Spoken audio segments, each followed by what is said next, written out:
My friends, it is becoming clear that it is once again time to sharpen our privacy swords, and that is why in today's video, I'm excited to be covering my top 3 favorite privacy resources. Let's jump in.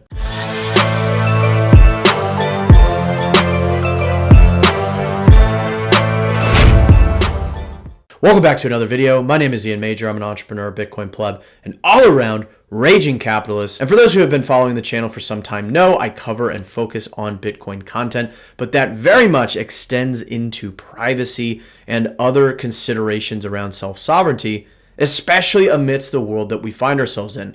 So I'm going to start today with a bit of sobering realization of just how far we've come in the realm of surveillance. And then I'll be going through my top 3 favorite resources for privacy tools that you should definitely be aware of. So you're not going to want to miss a thing. For those returning to the channel, welcome back, my friends. As always, it is a pleasure to have you. For those new to the channel, I welcome you as well. If you like this type of content, I invite you to consider subscribing and join us in our merry growing gang in cyberspace. I cover all manner of Bitcoin-related content, including a whole slew of tutorials on how to acquire it, secure it, privacy best practices, which also extends to other tools beyond and outside Bitcoin, but that are very much adjacent to our digital privacy and freedom, such as today's video. So with all that out of the way, let's go ahead and jump into the meat for today.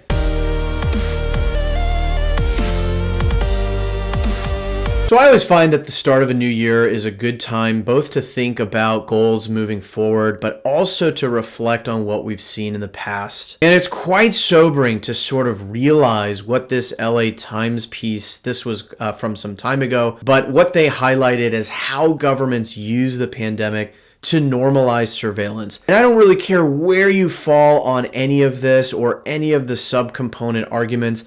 You simply cannot deny that fact. And I will link this article in the description down below for you to take a look at, but it tells the tale of this South Korean sort of new age city of the future, where, as you can see, there's this young family. They're going to move into this experimental project showcasing South Korea's ambitions for the city of the future. Robots will patrol the streets, mow the grass, deliver packages. Homes will be powered by renewable energy and excess electricity will be shared. Benches, streetlights, trash cans will all be internet connected and gathering data to optimize efficiency. Residents' vitals will be monitored, and an AI-equipped gym will author health tips. The bottom line here is highlighted. Increasingly, we as a human species are relinquishing our privacy in exchange for convenience, order, and safety. And while that may sound like a decent trade-off to some folks currently, if history is any guide, this is an extremely slippery slope. And indeed, we are in unprecedented waters given where technology is today. You may recall fun stories such as the following, where in Singapore they were enforcing social distancing with robot dogs. And there's also this excellent report called Tracing the Tracers from Algorithm Watch.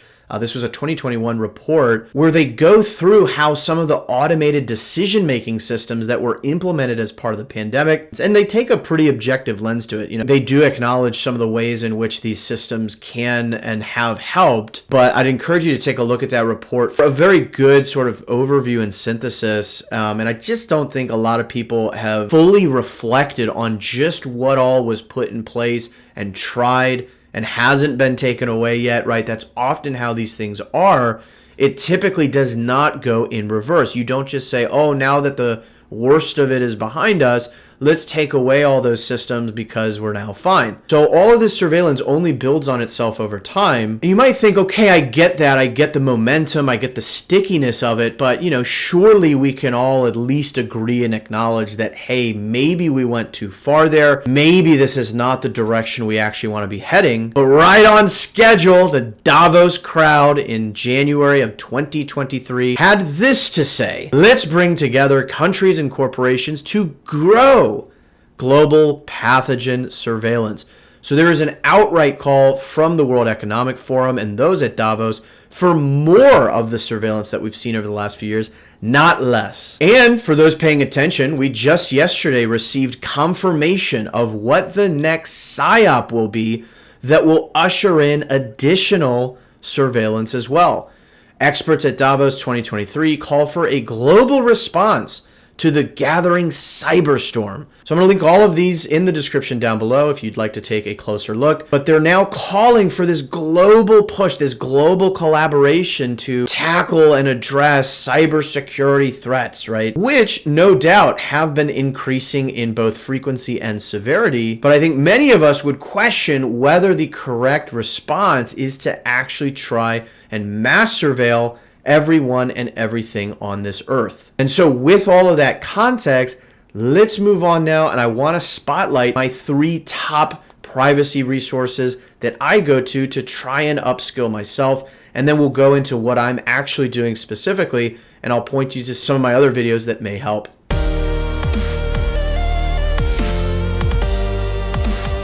All right, so number 1 is privacytools.io. This is probably the most complete set of resources that I have found. It has a number of terrific pieces. You can see the guides near the top right that has all sorts of articles and posts about privacy best practices in all sorts of different contexts.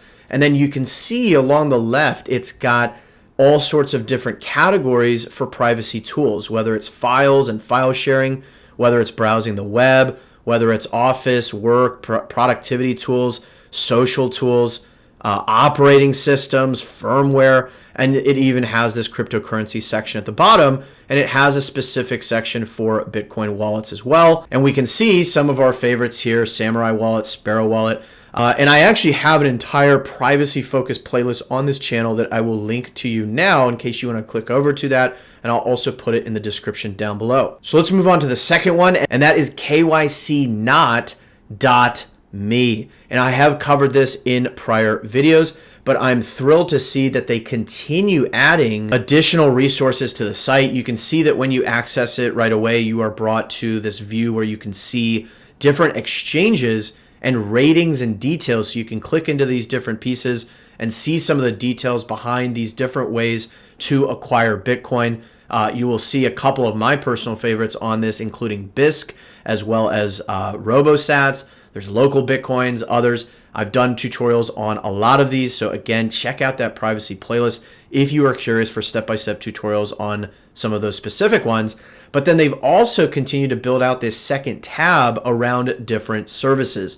So again, a little bit of overlap with the privacytools.io, but I don't think you can have enough resources, and it's important to have multiple sources in case something happens to one and not the other. And then finally, I would highly recommend, if you're not already, checking out The Sovereign Bitcoiner. You can follow them on Twitter. You can also subscribe to the RSS feed and check out their website, where they post excellent blogs and how-to articles that dive into pretty granular privacy-related content specific to Bitcoin. So again, I will link all of that in the description down below for you to bookmark, take a look at, what have you. But some of you may rightly ask, well, Ian, that's all fine and good, appreciate the resources, but what are you personally doing?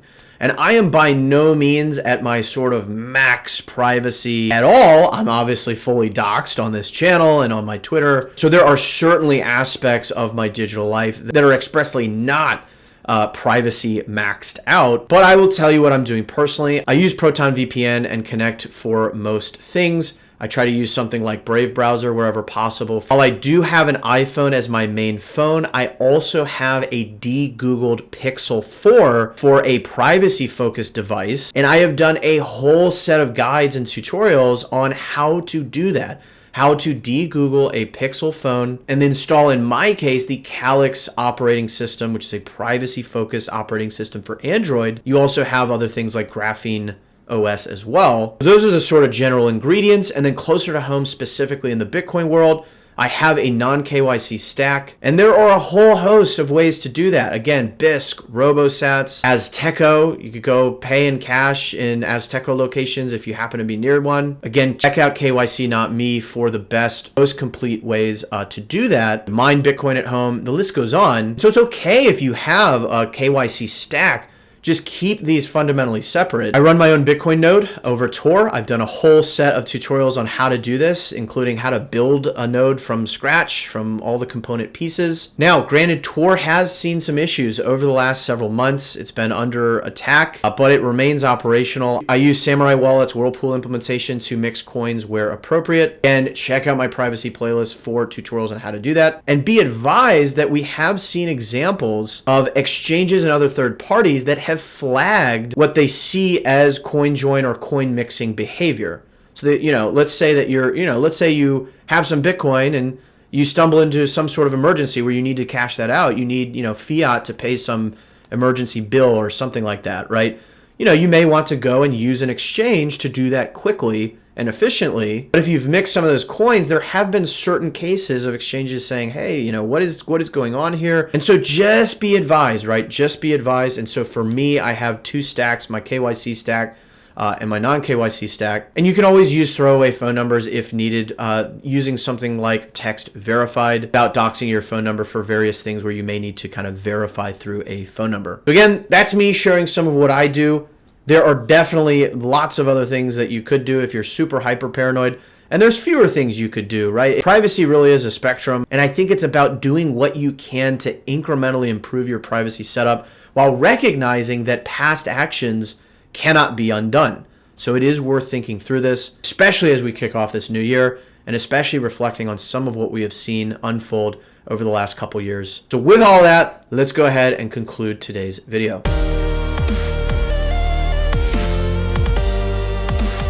All right, so we took a look at the rather sobering developments around surveillance that are continuing post-pandemic, and we see this not surprisingly from the folks at Davos and the World Economic Forum. Surprise, surprise. But again, I really do see this call for sort of a cybersecurity global coalition to be the next big thing. They're going to try and scare you by saying that the internet is not safe. But hey, we can make it safe for you. Don't worry. All you need to do is put in your digital ID to surf the web, or put in your digital ID to do this and that. Again, it's always fun to bring out the tinfoil hat from time to time, but I don't think this is that far-fetched or far from reality. But I'm curious to hear, what are your thoughts? What do you think of what is unfolding? What do you think of some of the resources that I went through and the tools I went through today? Are there others that you'd love to see future videos on or content on? Let me know in the comments down below. But for now, we'll go ahead and leave things here. I hope you found this valuable and insightful. If you did, you already know what to do. Give this video a like. Use the share feature underneath this video. That really does help get this to a broader audience. And I really think the awareness, both the situation and the tools that are available to us, is critically important to be able to share. And if you were so enamored by this content and you want to donate to a pleb, which really does help me continue to make these videos, I will leave my Lightning address and Strike account on the final page that you will see momentarily. Never expected, always thoroughly appreciated. As a reminder, every sat counts, especially if acquired and managed with privacy best practices. And until next time, I'll see you then.